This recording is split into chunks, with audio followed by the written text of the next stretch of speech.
여러분은 죽음을 앞두고 유언을 남긴다면 어떤 유언을 남기시겠습니까? 저도 한번 이 설교를 준비하면서 생각을 해봤어요. 내가 죽을 때 아이들한테, 가족들한테 어떤 유언을 남기면 되지? 저는 세 가지를 이렇게 가지고 있습니다.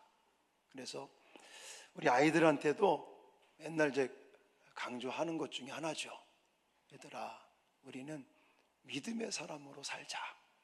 여호와를 경외하고 여호와의 도를 행하고, 그러면서 정직하게 그리고 최선을 다하면서 살자. 이게 저의 삶의 철학이라고 말씀을 또 드립니다. 우리 부모님은 다 임종을 제가 이렇게 뵙지를 못했습니다. 또 목회한다고 자주 찾아뵙지도 못하고 갑작스럽게 또 막 돌아가시더라고요. 그리고 아무래도 이제 농사를 짓고 그렇게 사시던 분들이기 때문에 특별하게 이게 나의 유언이다 이런 건 없었는데, 제가 가만히 부모님 이제 돌아가시고 나서 부모님께서 늘 강조하셨던 내용, 저는 그게 유언이다라고 이제 받아들이고 있습니다. 저희 부모님들이 저희가 이제 제가 전도를 하고 이래서 예수를 이제 믿고 하늘나라를 가셔서 사실은 믿음에 대한 이런 얘기는 이제 안 하셨었죠. 이제 막내 아들이 목사니까 교회를 이제 나가시게 된 거죠. 근데 항상 부모님은 저한테 우선은 정말 부지런하게 살아야 된다. 사람은 부지런하게 성실하게 살아라. 이거를 수도 없이 많이 들은 것 같아요. 그리고 정직하게 살아라. 이 두 가지. 저는 그냥 부모님께서 이게 유언이다 라고 말씀해 주신 건 아니지만 계속 저를 키우시면서 그걸 강조하셨기 때문에 제 나름대로 부모님께서 유언으로 남기신 것은 부지런하게 성실하게 살고 그리고 정직하게 살아라. 이 부분을 저는 유언이라고 생각을 하고 오늘날 지금까지도 그렇게 유언대로 살려고, 그게 성경에서 말씀하고 있는 거잖아요.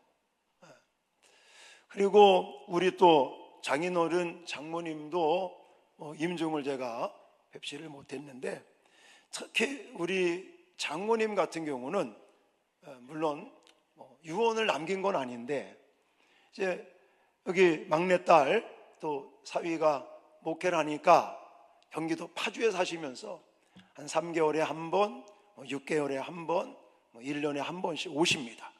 오면요 항상 밥을 차려주시면서 우리 황 목사님은 항상 연세 드신 우리 어르신들, 특히 연세 드신 권사님들 항상 손을 잡아 주십시오.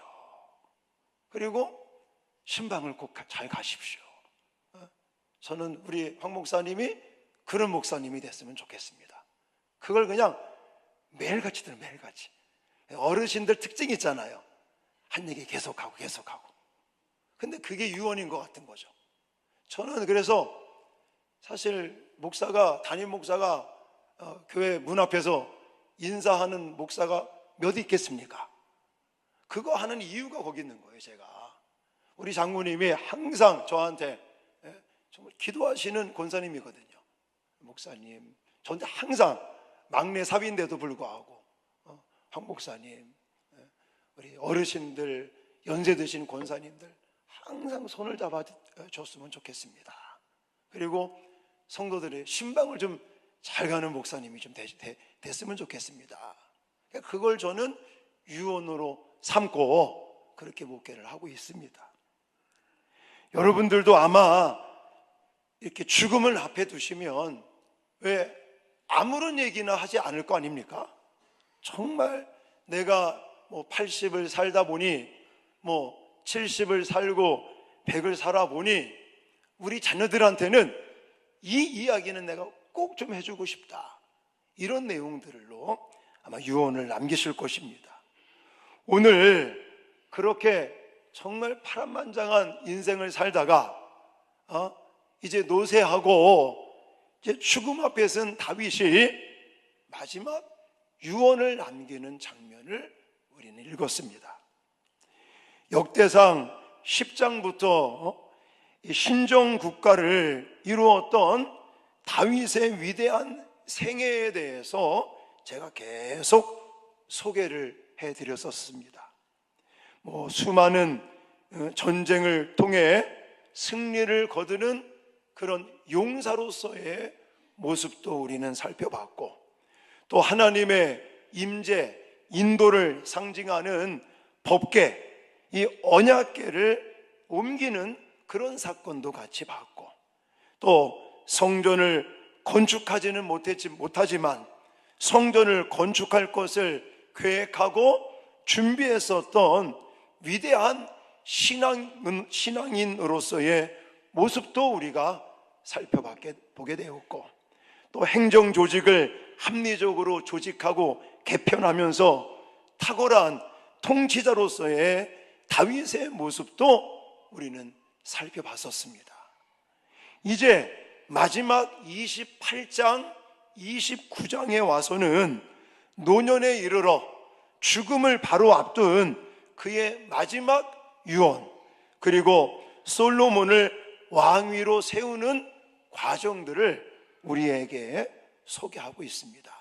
그리고 29장까지 역대상 말씀을 마치면 다음 주는 부활절이라 다른 설교를 할 거고요.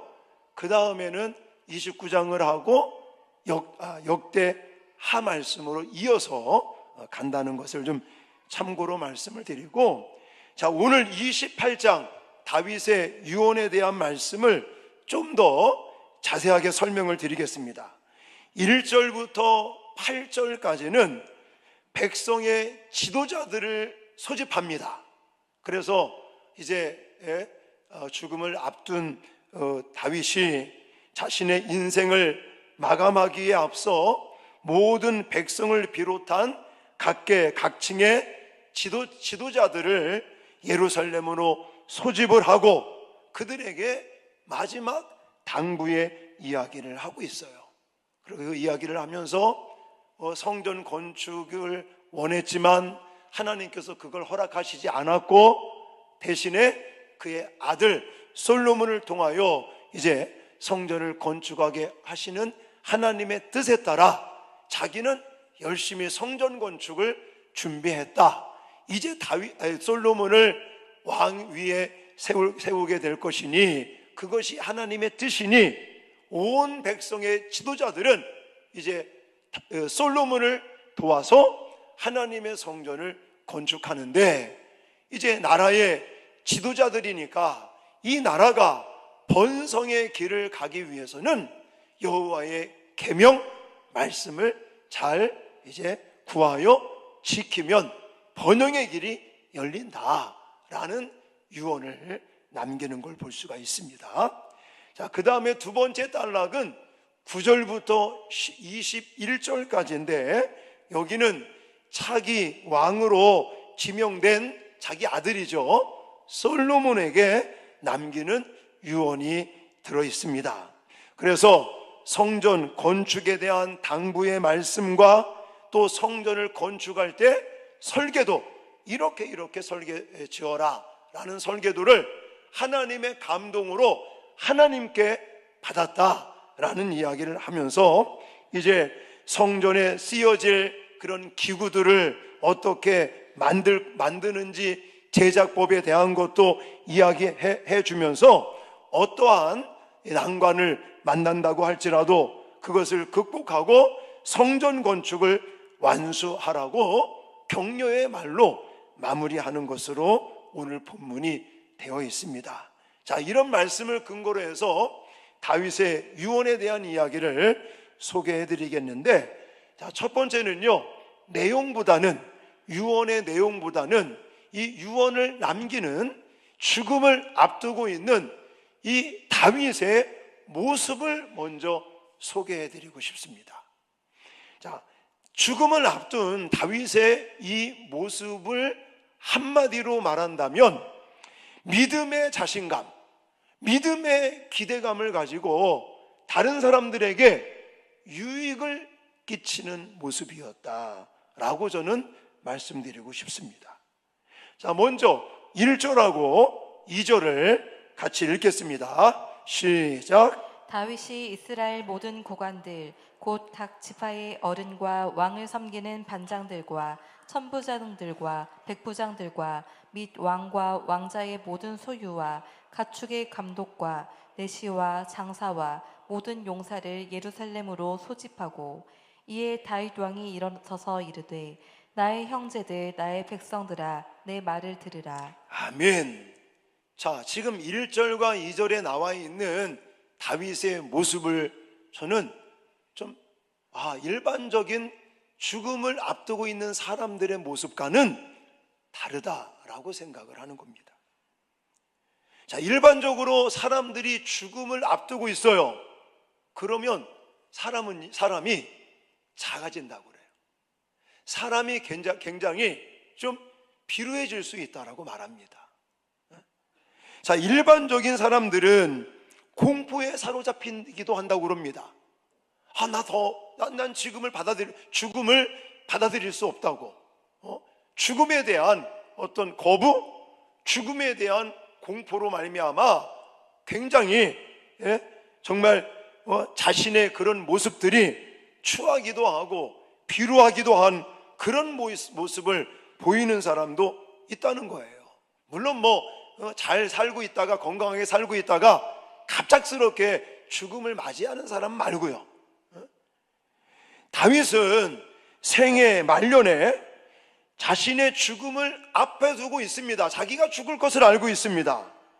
그런 그는 죽음의 공포에 사로잡히거나 또 자신의 못다한 일을 눈물로써 반추하는 등의 그런 비루한 모습을 보이지 않습니다. 다만 성전 건축에 대한 아쉬움이 있죠. 하지만 그런 아쉬움이 있지만 성전 건축에 대한 것들을 또 자신 있게 이 지도자들에게도 당부를 하고 또 자기 아들에게도, 왕이 될 사람에게도 이제는 당부를 하고 있죠. 근데 그게 내가 못했으니까 작아지는 모습이 아니라 굉장히 당당하고 굉장히 자신감이 넘치고, 그리고 봐라 백성들아, 나의 형제들아, 그리고 솔로몬 내 아들아 하면서 강력하게 뭔가 영향을 끼치는 그런 모습으로 유언을 남기고 있다는 것입니다. 저는 그런 생각을 해봤어요. 과연 하나님에게 거절을 당한다면 어떤 마음일까? 굉장히 서운하지 않겠습니까? 사람들도요, 예를 들어 이제 교회에 나와서 어느 집사님이, 장로님이, 권사님이 막 은혜를 받고 내가 뭔가 해보겠다고 목사님 제가 이거 한번 해보겠습니다 이렇게 얘기를 하는데 제가 하지 마세요 딱 만약에 거부를 하면 여러분 어떻게 될까요? 그냥 삐집니다. 서운한 거예요. 아니 자기는 막 은혜 받고 열심히 뭔가 해보려고 그러는데 목사가 하지 마세요 막 이렇게 해버리면 마음에 부담이, 마음에 이게 불편한 거죠. 마음이 불편하기도 하고, 어떤 사람은 심화가 되면 이제 삐지겠죠. 그리고 딴 교회를 가느니 마느니 막 이런 말 나옵니다. 저도 그 생각 해봤어요. 하나님 앞에 제가, 하나님 예를 들어 이제 하단에서 개척을 하고 교회를 옮겨야 되는데 이제 건축을 하겠습니다 막 이렇게 진행하는데 하나님이 한 목사야 지금은 때가 아니니까 하지마 그러면 서운할 것 같아. 아니 목사가 사택을 짓는 것도 아니고 성전을 짓겠다는데, 교회를 짓겠다는데 그것도 못하게 한단 말이야? 이런 마음이 들면서 사실은 삐질 수가 있겠죠. 답에도 어떻습니까? 하나님의 성전을 짓겠다는 거잖아요. 자기 궁궐을 짓겠다, 자기 뭘 하겠다가 아니라 하나님의 법궤, 언약궤가 초라한 곳에 있으니까 정말 하나님의 성전을 지어서 거기에 안치를 시켜놓으면 더 성전 중심, 하나님 중심의 신정국가가 이루어질 건데, 하나님 성전을 짓겠습니다. 그랬는데 하나님이 너 짓지 마. 근데도 다윗은요 위축되지 않는다는 거예요. 그것 때문에 삐지거나 마음이 상하거나 섭섭하거나 그런 마음 갖지 않고, 그런 얘기를 지금 하고 있잖아요. 내가 성전을 지으려고 했는데 하나님은 거절하시더라. 그런 표현이 안 나와서 그렇지 지금 그런 내용이잖아요. 그러면 다윗이 위축될 수도 있고, 말 그대로 마음의 상처를 입고 하나님에 대해서, 신앙에 대해서 등한시할 수도 있을 판인데, 다윗은요 그렇지 않는 거예요. 더 그냥 믿음의 당당함, 믿음의 자신감, 그래 하나님이 허락하시지 않으면 내가 또 하나님께서 준비시키시면 되는 거지, 준비하면 되는 거지, 이런 마음으로 자신감과 당당함과 기대감을 가지고 하나님이 어떻게 일하시는지를 기대하면서 이런 지금 아주 유언을 남기고 있는 것입니다. 저는 그런 생각, 이렇게 하나님에게 거절당했음에도 불구하고 다윗이 이렇게 믿음의 자신감, 믿음의 용기, 믿음의 기대를 가지고 또 지도자들을 모아서 이렇게 당당하게 유언을 남기고 내 아들 솔로몬아 하면서 이렇게 자신감 있게 유언을 남길 수 있는 것은 정말 하나님을 향한, 또 하나님의 뜻을 따라 살아가는 변함없는 다윗의 믿음 때문인 줄 믿습니다. 여러분, 이런 모습들은요 다윗에게만 나타나지가 않더라고요. 제가 성경을 보니까 모세 같은 경우도 신명기 32장 33장에 나와 있어요. 여호수아 같은 경우도 여호수아 23장 24장에 이런 모습이 나와 있어요. 사무엘도 사무엘상 12장에 가보니까 정말 다윗과 같이 자기의 죽음을 맞이하면서 비루해지는 것이 아니라 오히려 믿음의 당당함을 가지고, 믿음의 자신감을 가지고, 또 믿음의 기대감을 가지고 자기 주변 사람들이나 후손들에게 아주 당당하게 하나님의 말씀 따라서 이렇게 영향력을 끼치는, 유익을 끼치는 유언을 남기고 있더라고요. 저와 여러분들도 이렇게 정말 죽음 앞에서도 당당하게 믿음의 자신감과 믿음의 기대감을 가지고 우리 주변 사람들에게 유익을 끼치는 아름다운 죽음을 준비하는 저와 여러분들이 되어지시기를 주님의 이름으로 축원합니다. 자, 그러면서 구체적으로 하나하나 좀 살펴보겠습니다. 자, 먼저 백성의 지도자들을 향한 유언인데, 이걸 한마디로 말한다면 하나님의 계명을 지키는 것이 번영하는 길이다 라고 유언을 하고 있습니다. 자, 8절 말씀입니다. 8절 같이 읽겠습니다. 시작. 이제 너희는 온 이스라엘 곧 여호와의 회중이 보는 데에서와 우리 하나님이 들으시는 데에서 너희 하나님 여호와의 모든 계명을 구하여 지키기로 하라. 그리하면 너희가 이 아름다운 땅을 누리고 너희 후손에게 끼쳐 영원한 기업이 되게 하리라. 아멘. 지금 우리가 읽은 이 유언의 말씀을 한마디로 말한다면 하나님의 모든 계명을 뭐하라고 그래요? 구하여 지키기로 하라. 그리고 나서 결과적인 걸 얘기하죠.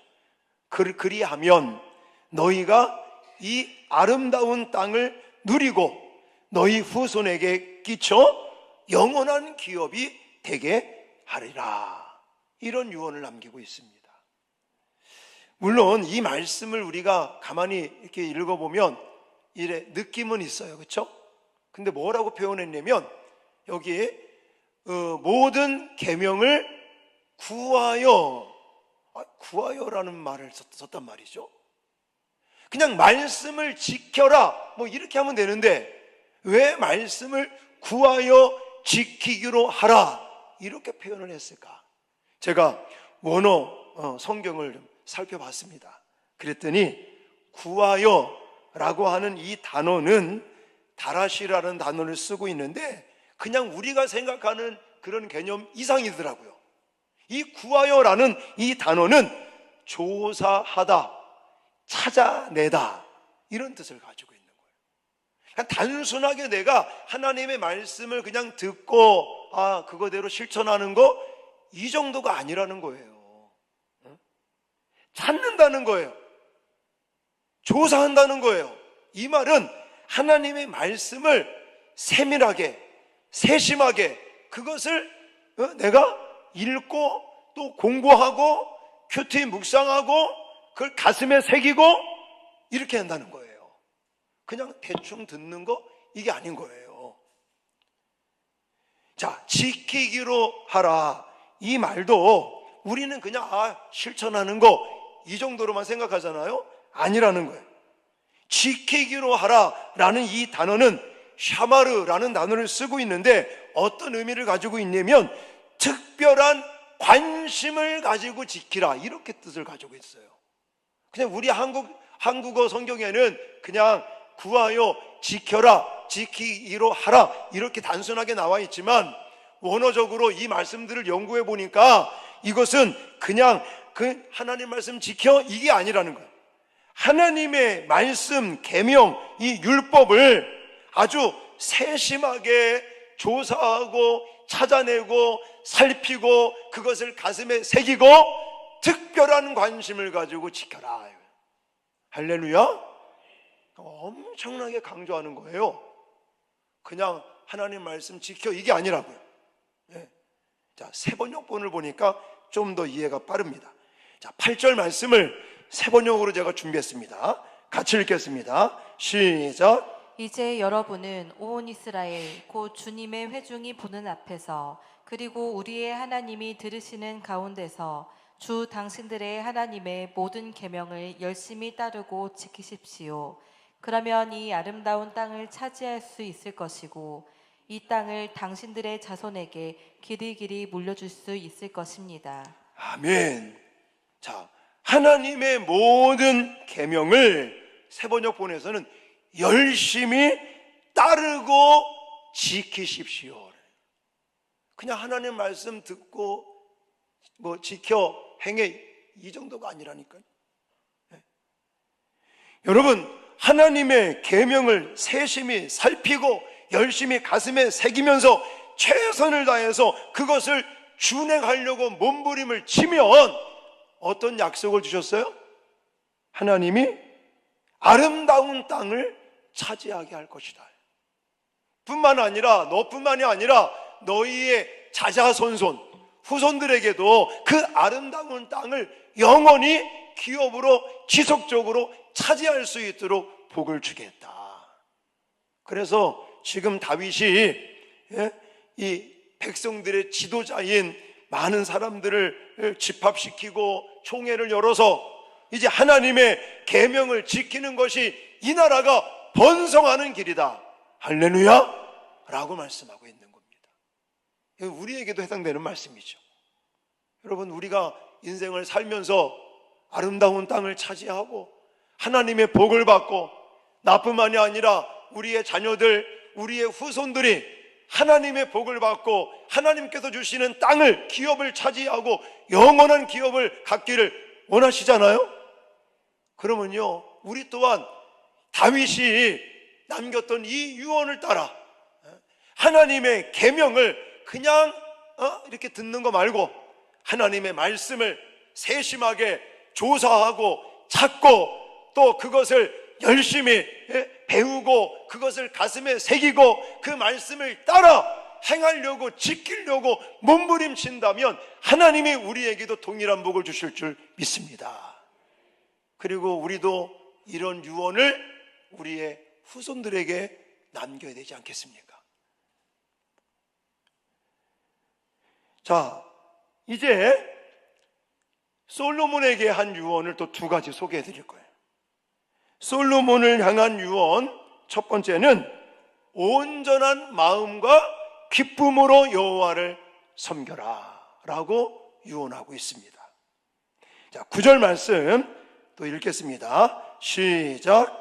내 아들 솔로몬아, 너는 내 아버지의 하나님을 알고 온전한 마음과 기쁜 뜻으로 섬길지어다. 여호와께서는 모든 마음을 감찰하사 모든 의도를 아시나니 내가 만일 그를 찾으면 만날 것이요 만일 내가 그를 버리면 그가 너를 영원히 버리시리라. 아멘. 자, 여기도 보시면 내 하나님의 아버지의 하나님을 알고 하면서 온전한 마음과 기쁜 뜻으로 섬길지어다 라고 말하고, 이게 감은 옵니다. 그렇죠?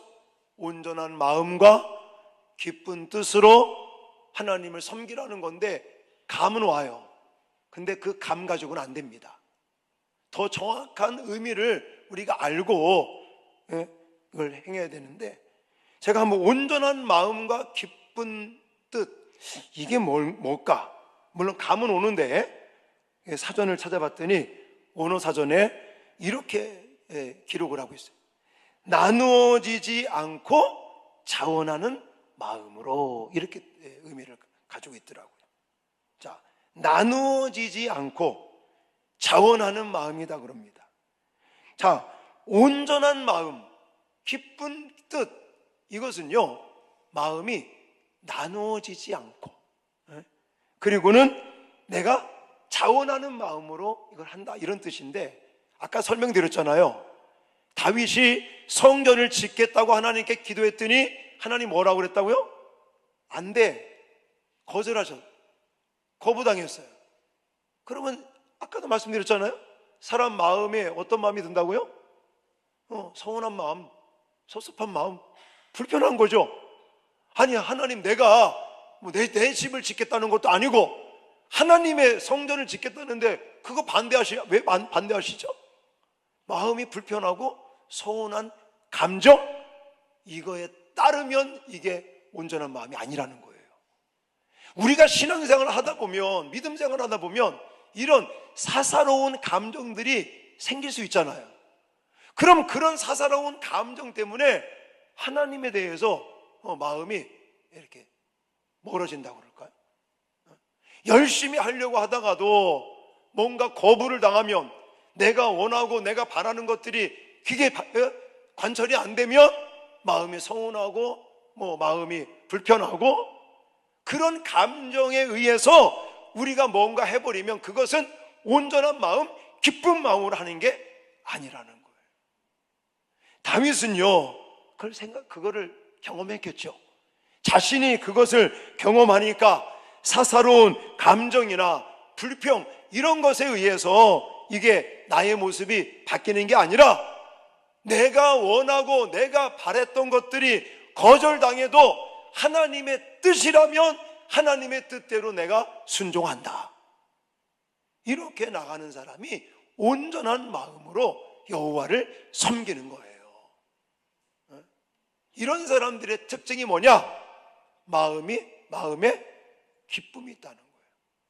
내가 무엇을 하든지. 어떤 사람은요, 내가 사사로운 감정, 이것 때문에 불편해지고 그것 때문에 기쁨이 사라집니다. 근데 내 개인적인 사사로운 감정을 뒤로 하고 하나님의 뜻에 따라 살아가려고 몸부림친다면 그 사람에게는요 기쁨이 있고 감격이 있는 거예요. 다윗이 그걸 자기가 경험하면서 지금 아들에게, 왕이 될 아들에게, 솔로몬에게 강조하고 있는 것입니다. 그리고 이렇게 온전한 마음으로 또 기쁜 뜻을 따라 자원하는 마음, 사사로운 마음으로 마음이 나눠지는 게 아니라 하나님의 뜻에 따라 내가 원하는 것이 안 된다고 할지라도 그것에 따라 순종하면요 하나님께서 뭐라고 말합니까? 여기 하나님께서 버리지 아니하시겠다, 영원히 버리지 않겠다. 이런 사람들은 결국 여호와 때문에 기뻐하고 또 자꾸 여호와를 찾는 사람들이다 라고 저는 말씀을 드리고 싶습니다. 자, 마지막입니다. 솔로몬에게 남긴 두 번째, 총 네 번, 전체적으로는 네 번째인데, 자, 마지막 유언은 격려와 용기를 불어넣어 준다라는 거예요. 자, 20절 말씀을 또 같이 한번 읽겠습니다. 시작. 또 그의 아들 솔로몬에게 이르되 너는 강하고 담대하게 이 일을 행하라. 두려워하지 말며 놀라지 말라. 내가 여호와의 성전 공사의 모든 일을 마치기까지 여호와 하나님 나의 하나님이 너와 함께 계시사 내게서 떠나지 아니하시고 너를 버리지 아니하시리라. 아멘. 자, 너는 강하고 담대하게 그 일을 행하라는 거예요.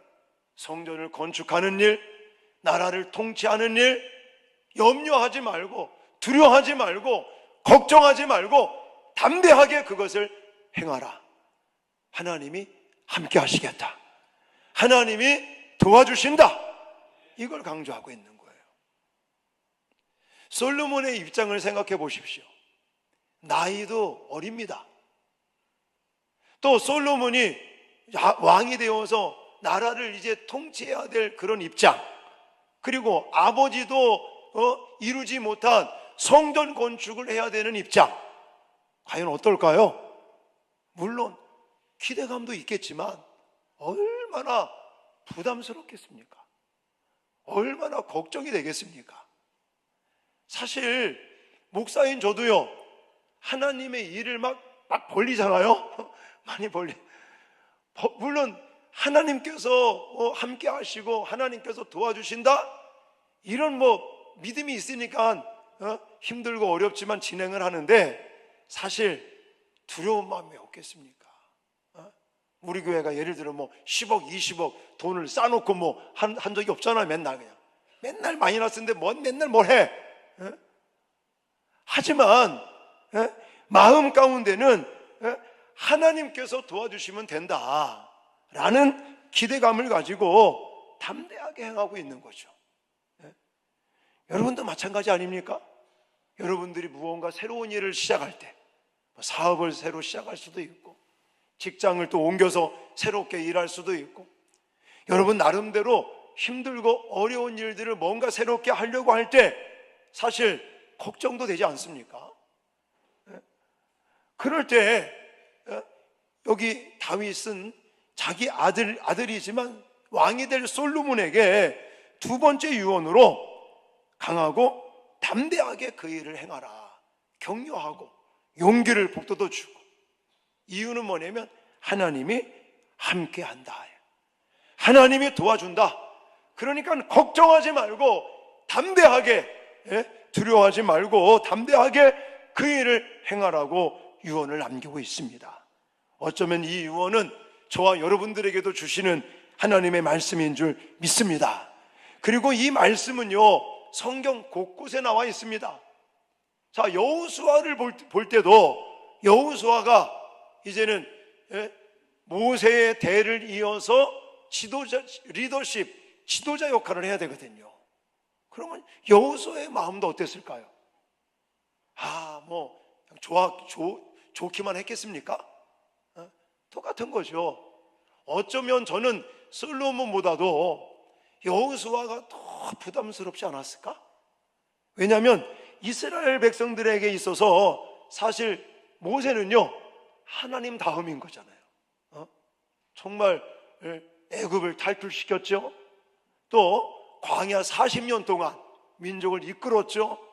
그리고 정말 이스라엘 나라를 이제 세운 시발점이 되었던 그런 모세, 그리고 모세는요 늘 하나님과 소통하는 그런 지도자였습니다. 그런 모세가 죽고 이제 여호수아 자신이 지도자가 되어서 이 민족을 이제 가나안 땅으로 이끌고 가야 되는 입장이다 보니, 아마도 제가 추측컨대는요, 여호수아는 솔로몬보다도 더 부담스러웠을 것 같아요. 그리고 좀 걱정도 되고 염려도 되고 굉장히 그랬을 것 같은데, 그때 하나님이 모세를 통해서 여호수아에게 남겼던 유언이 바로 이거예요. 자, 신명기 31장 6절 같이 읽겠습니다. 시작. 너희는 강하고 담대하라. 두려워하지 말라. 그들 앞에서 떨지 말라.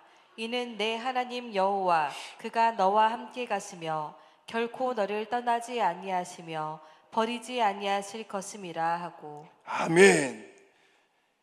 지금 모세가 여호수아에게 유언을 남길 때도 똑같지 않습니까? 강하고 담대하라. 두려워하지 말라. 떨지 말라. 걱정하지 말고 염려하지 말라. 이유는 뭐예요? 하나님이 함께 하신다. 하나님이 도와주신다. 이 유언의 말씀은 저와 여러분들에게도 동일하게 주시는 말씀인 줄 믿으시기 바랍니다. 우리가 염려하고 걱정하고 두려워하고 떨 때 하나님은 다윗을 통해서, 하나님은 모세를 통해서 여호수아에게 했던 유언의 말씀, 또 솔로몬에게 했던 유언의 말씀을 저와 여러분들에게도 동일하게 지금 하고 계시는 것입니다.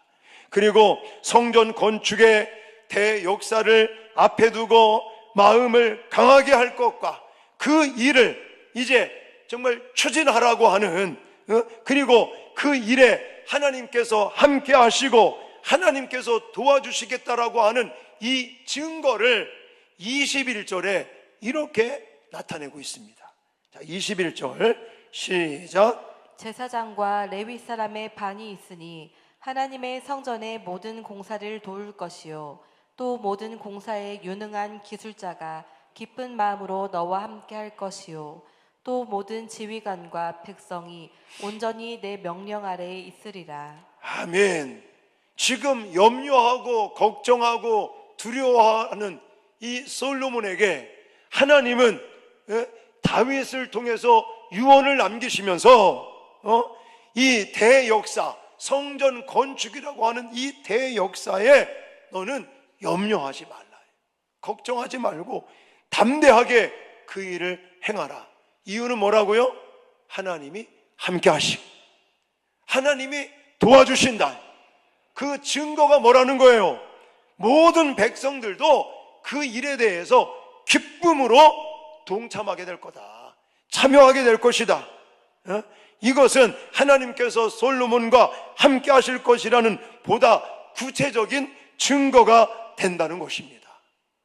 사랑하는 성도 여러분, 지금 저는 다윗을 통해 솔로몬이나 또 그의 백성의 지도자들에게 남겼던 유언의 말씀을 소개를 해드렸습니다. 근데 이 다윗의 유언은 그 당시 백성의 지도자뿐만이 아니라 또 솔로몬뿐만이 아니라 오늘날 믿음의 행보를 하고 있는 저와 여러분들에게도 동일하게 주시는 유언인 줄 믿으시기 바랍니다. 이 말씀, 이 유언의 말씀을 우리가 그대로 살아간다면 지금 다윗을 통해서 약속하신 이 약속들이 반드시 이루어지게 될 것을 믿습니까? 여러분, 지도자들에게 약속한 것이 무엇입니까? 아름다운 땅을 차지하게 될 것이다. 너희의 후손들까지도 그 아름다운 땅에서 영원한 기업이 되게 할 것이다 라는 이 번영의 길을 저와 여러분들에게도 동일하게 약속하셨습니다. 그것을 내가 이제 경험하고 그런 은혜를 받기 위해서는 그러면 뭘 하면 되겠습니까?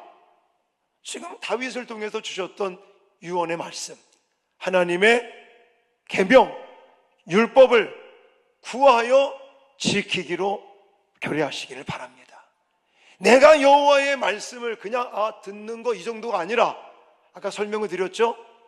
정말 하나님의 말씀을 조사하고 말씀을 또 세심하게 이것을 공부도 하고 정말 하나님 여호와의 말씀이 무엇인지를 우리가 더 깊숙이 더 조사하고 그리고 그 말씀을 가슴에 새기면서 열정적으로 그 말씀을 따르고 실천하려고 몸부림치는 우리들에게 하나님은 영원한 번영의 길을 약속하셨습니다. 이것이 다윗의 유언을 통해서 저와 여러분들에게 주시는 말씀인 거예요.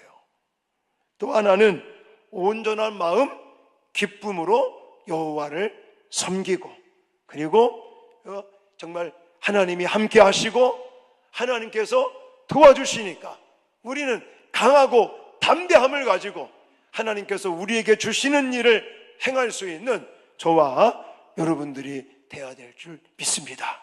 우리 마음속에 자꾸만 일어나는 사사로운 감정들, 불편한 마음들, 이런 것들을 다 내던져 버리고 오직 다윗과 같이 하나님의 뜻에 따라 온전하게 순종함으로 하나님의 복을 받는 역사가 저와 여러분들 가운데 나타날 수 있기를 주님의 이름으로 축원합니다.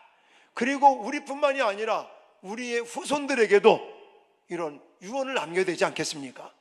이런 삶을 통해서 저와 여러분들이 하나님의 은총을 충만히 받기를 소망하고, 이 시간 기도할 때 오늘 다윗의 유언에 대해서 제가 4가지로 소개를 해드렸어요. 우리가 죽음 앞에 과연 어떤 모습으로 살아갈 것인가, 우리는 어떤 모습을 비출 것인가. 다윗은 믿음의 자신감, 또 믿음의 기대감을 가지고 주변 사람들, 자기의 후손들, 후세까지 유익을 끼치는 모습을 보인 것 같이 우리도 그런 죽음을